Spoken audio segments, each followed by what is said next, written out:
بسم اللہ الرحمن الرحیم نحمدہ و نصلی علی رسولہ الکریم اما بعد۔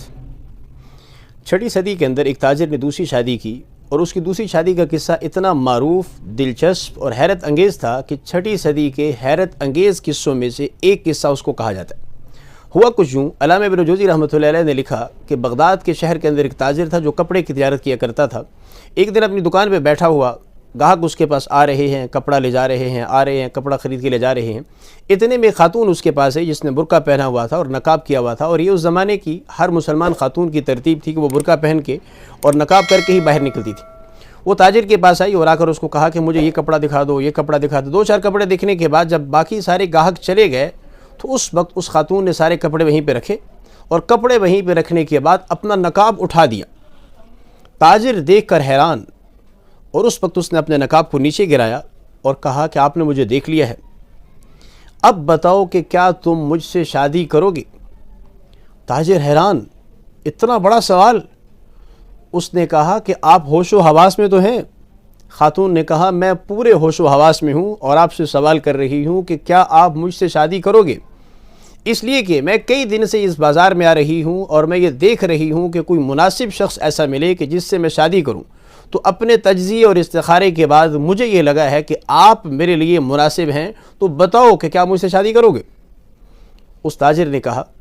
کہ میں پہلے سے شادی شدہ ہوں اور چچا زاد سے میری شادی ہوئی ہے اور اللہ تعالیٰ نے مجھے بیٹا بھی عطا کیا ہوا ہے، اور ہمارے ہاں یہ بات طے ہو گئی ہے کہ میں اس کو کبھی نہیں چھوڑوں گا۔ اس خاتون نے کہا میں آپ کو یہ نہیں کہہ رہی ہوں کہ آپ اپنی بیوی کو چھوڑ دو، اپنے بچے کو چھوڑ دو، میں یہ نہیں کہہ رہی ہوں، بلکہ آپ اپنی بیوی کے ساتھ رہو، آپ اپنے بچے کے ساتھ رہو۔ میرے بارے میں بتاؤ کہ اپنے بیوی بچے کو ساتھ رکھتے ہوئے کیا مجھ سے شادی کرو گے؟ ہو سکتا ہے کہ میں اتنے اخراجات برداشت نہ کر سکوں، میرے پاس نہ نفقہ اور مکان، یہ ساری صورتحال دیکھنے میں مجھے تھوڑا وقت لگے گا۔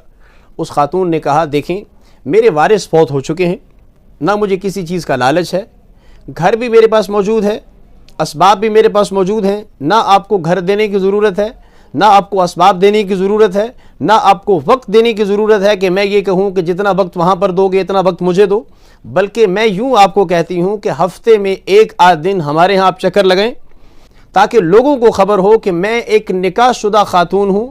میرا ایک خامد ہے، اس لیے کہ نکاح وہ ایک بہترین تحفظ ہے، ایک بہترین سائباں ہے، تو میں اس سائباں کے اندر رہنا چاہتی ہوں، اور مجھے نہ کوئی غرض مال کی ہے، نہ میں کسبی خاتون ہوں، نہ مجھے پیسہ چاہیے ہے، نہ مجھے گھر چاہیے، ساری چیزیں میرے پاس موجود ہیں، لیکن میں اپنے تحفظ کے لیے نکاح کا سائبان چاہتی ہوں۔ جب اس تاجر نے یہ دیکھا کہ نہ مکان دینا پڑ رہا ہے،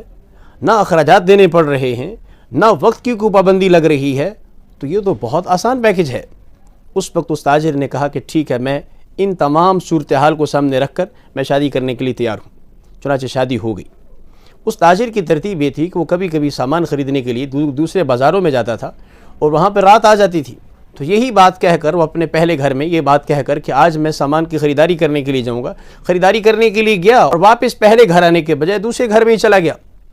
اس طرح سے اگلے دن وہاں سے ہی سیدھا دکان پر آ گیا۔ کہ دوپہر کے وقت میں پورے بازار میں دکانیں بند ہو جاتی تھیں اور لوگ دوپہر کا کھانا کھانے کے لیے، کیلولہ کرنے کے لیے، نماز پڑھنے کے لیے اپنے اپنے محلوں میں چلے جاتے تھے۔ چنانچہ تاجر بھی نماز اور کھانے کیلولے کے لیے اپنے گھر چلا جاتا تھا۔ لیکن اب تاجر نے اپنی پہلی بیوی کو کہا کہ بجائے اس کے کہ میں ہر روز صبح جاتا ہوں اور پھر دوپہر کو آتا ہوں، پھر دکان پہ جاتا ہوں، پھر شام کو آتا ہوں، اس کے بجائے میں صبح دکان پہ چلا جاؤں گا اور شام کو ہی دکان سے واپس آ جاؤں گا، دوپہر کے کھانے کی ترتیب میں وہیں پہ بنا لوں گا۔ دوپہر کے وقت میں جس وقت لوگ دکانیں بند کرتے تھے تو وہ بھی دکان بند کرنے کے بجائے پہلے گھر کے آنے کے دوسرے گھر چلا جاتا تھا، وہیں پہ کھانا بھی کھا لیتا، نماز بھی پڑھ لیتے، کیلولہ بھی کر لیتا اور پھر دکان پہ واپس آ جاتا۔ کچھ دن جب گزرے تو پہلی بیوی کو کچھ شبہ سا ایسا لگا کہ شاید کو ہنگامہ ہو گیا ہے۔ اس نے سوال تو نہیں کیا، لیکن اپنی خادموں کو کہا کہ جب صاحب دکان پہ جائیں گے تو آج آپ کی ڈیوٹی یہ ہے کہ آپ نے بھی دکان پہ جانا ہے، لیکن صاحب کو پتہ نہ چلے کہ آپ بھی بازار آئی ہوئی ہو۔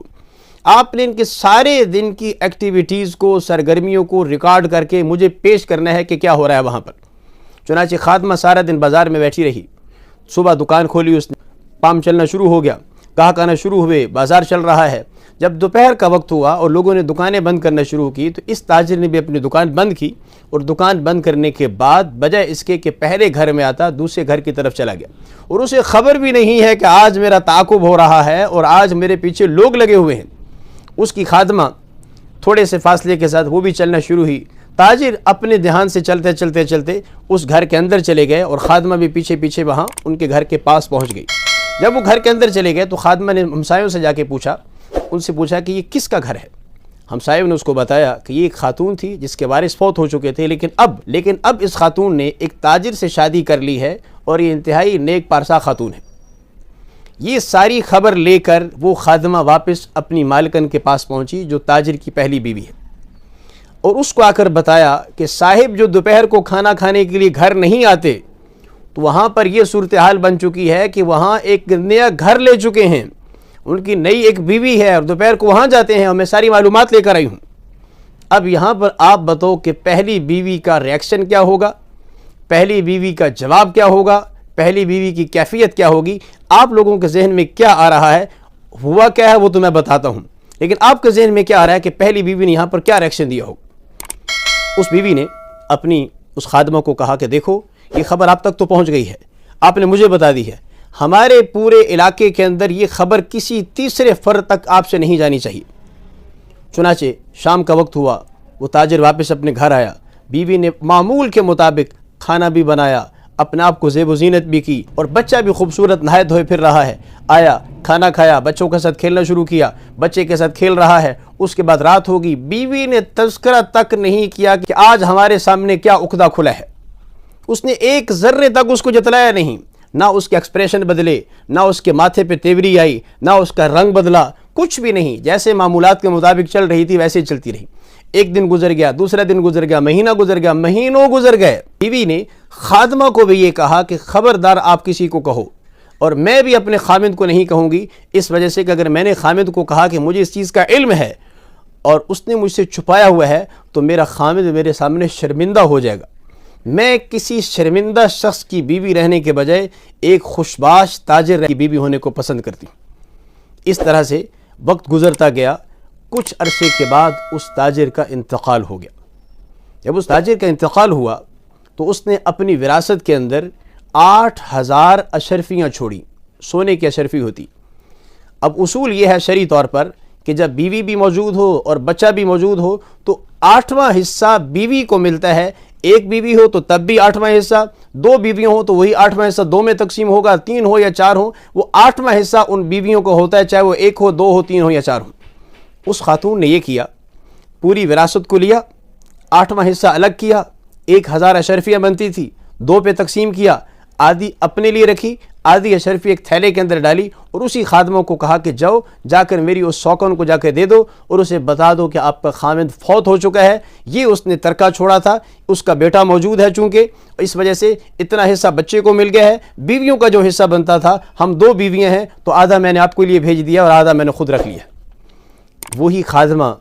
اسی خاتون کے پاس دوسری بیوی کے پاس گئی اور جا کر اس کو کہا کہ وہ خامد آپ کے فوت ہو گئے ہیں۔ اس نے انا للہ و انا الیہ راجعون پڑھا اور اس کے بعد دعا کی کہ اللہ تعالیٰ اس کی مغفرت فرمائے، اور جب اس نے تھیلا پیش کیا کہ یہ ہماری مالکن نے بھیجا ہے کہ آپ کا حصہ بنتا ہے، اس وقت اس خاتون نے ایک صفحہ اس کے سامنے نکال کے پیش کیا۔ اس نے کہا کچھ عرصہ پہلے میرے اور میرے خامد کے درمیان میں علیحدگی ہو گئی تھی، لہٰذا اس نے مجھے طلاق دے دی تھی اور میں طلاق کے بعد عدت بھی گزار چکی ہوں، اس لیے اب میں اس وراثت کی حقدار نہیں ہوں، یہ تھیلا واپس لے جو اشرفیوں سے بھرا ہوا اور جا کر اپنی مالکن کو دے دو، اس کو دعا بھی دے دو میری طرف سے کہ آپ کتنی امانت دار ہیں، اللہ تعالیٰ آپ کی امانت کو قبول کرے، یہ مال کی حقدار میں نہیں ہوں، اس مال کی حقدار آپ ہو۔